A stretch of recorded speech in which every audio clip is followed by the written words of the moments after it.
ये आखिरी किस्म की बीमारी यानी बारी बारी ज़ाहिर होने वाली बीमारियां भी तादाद में बहुत ज़्यादा हैं।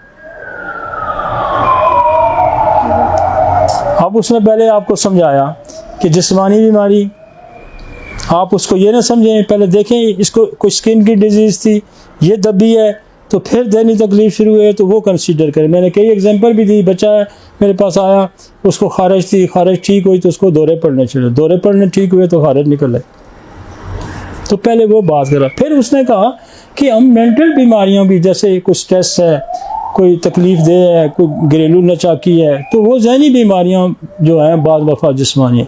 अब वो एक और बीमारियों की तरफ आ गया कि देखो बारी की बीमारी को भी याद रखो, और बारी की बीमारियों के लिए हमारी मेडिसिन की सिलेक्शन भी और होती है, बीमारियों की वजह भी और होती है। जैसे मैंने कहा स्नेक बाइट हो सकती है, मलेरिया हो सकता है, टाइफाइड हो सकता है, टीबी हो सकती है। फिर आपको अक्सर लोग आके कहते हैं ओ जी अब पोलन का सीजन आया बस मेरी एलर्जी आ गई। ये बारी है ना, पूरा साल ठीक रहता है, ये बारी है। तो इस बारी को तोड़ने के लिए हम क्या करते हैं, ट्यूबरकुलोनियम देते हैं।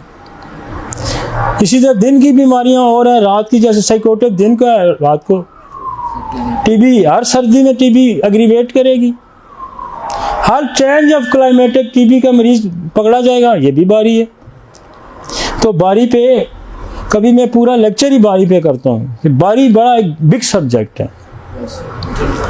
ये आखिरी किस्म की बीमारी यानी बीमारी ज़ाहिर होने वाली बीमारियां भी तादाद में बहुत ज़्यादा है, मगर ये सब मुज़मन अमराज के ज़ुमरे में आती हैं। अमूमन ये सिर्फ पुख्ता सोरा की अलामात होती है, और कभी कभी लेकिन शाज़न नाज़र इनमें सिफली मिजाज का मियाज़ा भी पाया, जैसे मैंने आगे जिक्र कि इसमें सिफिलिस भी है। लिहाजा पहली सूरत में इनका इलाज एंटीसोरिक अदविया से किया जा सकता है, जबकि दूसरी सूरत में, जैसा कि मेरी किताब क्रोनिक डिजीज़ में ये बयान किया गया, एंटीसिफिलिटिक अदविया, या एंटीसिफिलिटिक अदवियात का भी इस्तेमाल हो सकता है, एंटीसाइकोटिक का भी इस्तेमाल हो सकता है। ये जब आदमी को लिखता है, ये ध्यान में रखें, जब भी आदमी को लिखता है, कोई एग्जाम्पल देता है, तो आपकी अक्ल अपनी भी काम करने चाहिए, ये और एग्जाम्पल कहाँ सेट हो सकती है। जैसे मैंने कहा टीबी में सेट हो सकती है, जैसे काली कार में सेट हो सकती है, जैसे आर्सेनिक में सेट हो सकती है, जैसे लाइकोपोडियम में सेट हो सकती है, जैसे आपकी हेलीबोरस है, उसमें भी जो सिम्टम लाइकोपोडियम यही टाइम हेलीबोरस का भी है। तो ये आपको ज़रूर एक आपके लिए एक नई राह खोलेगी कि आप वक्त मुकर्रर पे, अल्टरनेटिव पे और बारी पे जो चीज़ें आती हैं, ताकि आप सिलेक्शन ऑफ मेडिसिन और कॉजेटिव ऑफ डिजीज़ को आप देख सकते हैं। ठीक है जी,